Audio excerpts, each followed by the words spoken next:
नमस्कार विद्यार्थी मित्रांनो, स्कॉलरशिप आणि बरंच काही आपल्या यूट्यूब चॅनलमध्ये तुम्हा सर्वांचं पुन्हा एकदा मनापासून स्वागत. आज आपण गणितचा पुढचा एक महत्त्वाचा भाग पाहणार आहोत. भाग तसा अगदी सोपा आहे, तो म्हणजे हातच्याची वजाबाकी, म्हणजे उसना घेऊन वजाबाकी. फक्त आपल्याला परीक्षेमध्ये सरळ सरळ वजाबाकी करायला सांगत नाही, तर उदाहरणं थोडी वेगळ्या पद्धतीने विचारलेली असतात आणि तेच आपण आज समजून घेणार आहोत. तर पहा, आपण उदाहरणांकडे वळूयात. तर एक उदाहरण मी अगदी सुरुवातीला साधं घेतलेलं आहे, जसं की 407 वजा 308. मग उभी मांडणी करून घ्या, ज्यांना आडवी बेरीज येत नसेल त्यांनी. 407 वजा 308. आता काही विद्यार्थी काय करतात, 8 मधून 7 गेले 1, असं नाही, वरच्या मधून खालची संख्या आपल्याला वजा करायची आहे. आता 7 मधून 8 वजा होतील का नाही, मग आपण शेजारून उसना घेतो. शेजारी आहे का नाही, मग त्याच्या शेजारच्या घरातून घेतो. मग इथे 4चे 3 होतात, हा एक आपण इथे घेतो, 10 झाले. पुन्हा एक या बाजूला घ्यायचा, इथे 9 राहिले, इथे 17 झाले. आता 8 आणि 2 10 आणि 7 17, म्हणजे इथे किती उरले 9. इथे किती आहेत, 9 मधून 0 गेले 9 आणि 3तून 3 गेले 0, म्हणजे आपली वजाबाकी काय आलेली आहे 99. आता परीक्षेला आपल्याला या प्रकारची उदाहरणं येतात का, तर नाही. मग परीक्षेला कशा प्रकारची उदाहरणं येतात पहा. प्रज्ञाशोध, स्कॉलरशिप या ज्या परीक्षा आहेत त्यांना कशा प्रकारची उदाहरणं येतात ते पाहूया. जसं पहा, 286 वजा चौकट वजा चौकट बरोबर 200. इथे 200 आहे, दोन्ही चौकटीमध्ये समान संख्या आहे, तर ती कोणती, म्हणजे पहा 286 मधून कोणती संख्या वजा दोनदा वजा केल्यावर 200 उरतील. तर आता पहा, हे 200 सोडून द्या, वरती किती आहेत 86, म्हणजे आपल्याला 86चे 2 समान भाग करावे लागणार आहेत. आणि मग 86 भागिले 2 करा, असं केलं तुम्ही तरी चालणार आहे. 2 चोक 8 आणि 2 त्रिक 6, किंवा डायरेक्ट इथं तोंडी सुद्धा करू शकतात. 6चे निम्मे 3 आणि 8चे निम्मे 4, म्हणजे 4वर 3 43. कुठे आहे पर्याय क्रमांक 3, हे आहे तुमचं उत्तर. तर या पद्धतीने अगदी थोडंसं निरीक्षण करून सुद्धा तुम्ही व्यवस्थितपणे कोणताही प्रश्न सोडवू शकता. अजून कशा प्रकारची उदाहरणं परीक्षेसाठी येतात पहा. 525 वजा 250. आता इथे अंकामध्ये न देता आपल्याला अक्षरामध्ये दिलेलं आहे. मग तुम्हाला 525 म्हणजे काय हे माहित असलं पाहिजे. 525 म्हणजे 525. 525 म्हणजे किती 525. आणि 250 म्हणजे किती, 200ला पाव उणे म्हणजे 200ला 25 कमी, म्हणजे किती येतात 175. मी मागच्या व्हिडिओमध्ये तुम्हाला सांगितलं होतं, तुम्ही 100 मग 125 म्हणजे 125, 150, 250 या पद्धतीने एकदा लिहून काढा, म्हणून काढा, म्हणजे हे तुमच्या पटकन लक्षात येतं. तर पहा, 5 मधून 5 गेले 0, 2 मधून 7 जात नाहीत, शेजारून हातचा घ्या, इथे झाले 12, 12 आणि 3 10 आणि 2, म्हणजे इथे उरले 5 आणि 4तून 1 गेला 3.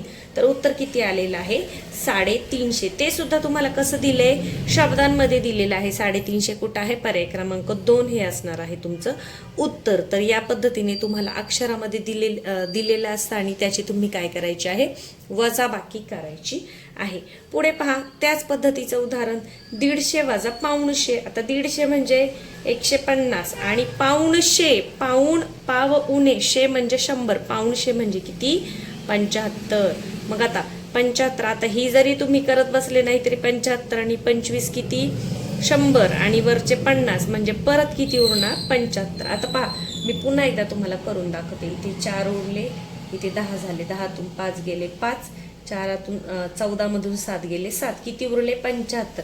आता पर्याय पहा बरं, 500, 100, 125, पावशे. पावशे म्हणजे 25, 125 म्हणजे 125, 100 म्हणजे 100 आणि 500 म्हणजे 75, म्हणजे आपलं उत्तर काय असणार आहे, पर्याय क्रमांक 1. तर या पद्धतीने मुद्दाम आपल्याला डायरेक्ट अंक न देता शब्दांमध्ये संख्या दिली जाते आणि तुम्हाला सोडवायला सांगितलेलं असतं.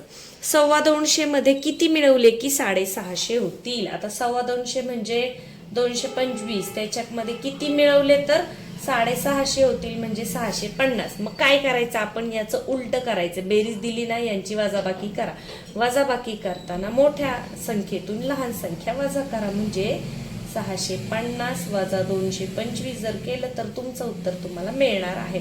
शून्यामधून 5 जातात का, नाही, हातचा उसना घ्या, इथे 4 राहिले, इथे 10 झाले, 10 मधून 5 गेले 5, 4 मधून 2 गेले 2, 6 मधून 2 गेले 4, किती झाले 425. कुठे आहे 425? पर्याय क्रमांक 3 हे आहे तुमचं उत्तर. आता इथे उत्तर अंकामध्ये दिलेलं आहे, कधी कधी अक्षरामध्ये सुद्धा दिलं जातं.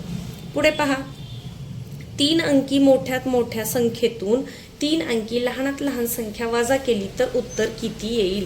आता 3 अंकी मोठ्यात मोठी संख्या कोणती? मागच्या व्हिडिओमध्ये मी सांगितलं होतं, 1 अंकी मोठी संख्या 9, 2 अंकी मोठी संख्या 2 वेळा 9 लिहा म्हणजे 99. 3 अंकी मोठ्यात मोठी काय झाली? अजून एकदा 9 लिहा, 999.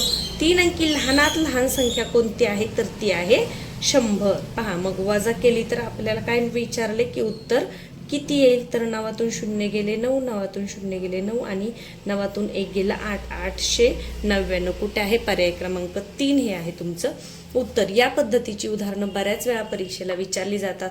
आपल्याला 3 अंकी मोठ्यात मोठी, कधी कधी 3 अंकी मोठ्यात मोठी सम विचारली जाईल. मग अशा वेळेला काय करायचं? 9 ऐवजी आपल्याला 8 घ्यावा लागणार आहे अलीकडची संख्या. यानंतर पुढचं उदाहरण पाहूया. सौरभने 200 रुपयामधून 150 रुपयांची कंपास पेटी खरेदी केली तर त्याच्याजवळ किती रुपये शिल्लक राहिले? आता पहा, 200 मधून काय केले? 150 रुपयाची. 150 म्हणजे किती? मागाशीच पाहिलं आपण 75. मग पहा, इथे 1 उरला, इथे 9 झाले, इथे 10 झाले. 10 मधून 5 गेले 5, 9 मधून 7 गेले 2 आणि 125. आता पर्याय कसे दिलेत पहा. 125 हे बरोबर आहे, 125 हे पण बरोबर आहे, 150 आणि 150 येईल का? नाही. मग आपलं उत्तर काय असणार आहे? ब आणि ड बरोबर किंवा ब आणि ड योग्य जिथं दिलेले असेल ज्या पर्यायामध्ये तेच असणार आहे आपलं उत्तर. तर या पद्धतीची उदाहरणं आपल्याला उसण्याची बेरीज म्हणजे हातच्याची जी बेरीज वजाबाकी आहे त्यामध्ये विचारली जातात. डायरेक्ट संख्या अंकामध्ये न देता अक्षरांमध्ये दिलेल्या जातात, थोडीशी फिरून विचारली जातात. पण आपण तिथे जर आपला चांगला सराव असेल तर अगदी पटकन ही उदाहरणं सोडवू शकतो. तुम्हाला यासाठी 125, 150, 125 याचा सराव असला पाहिजे. त्याच पद्धतीने तुमचे पाढे सुद्धा पाठ असले पाहिजेत.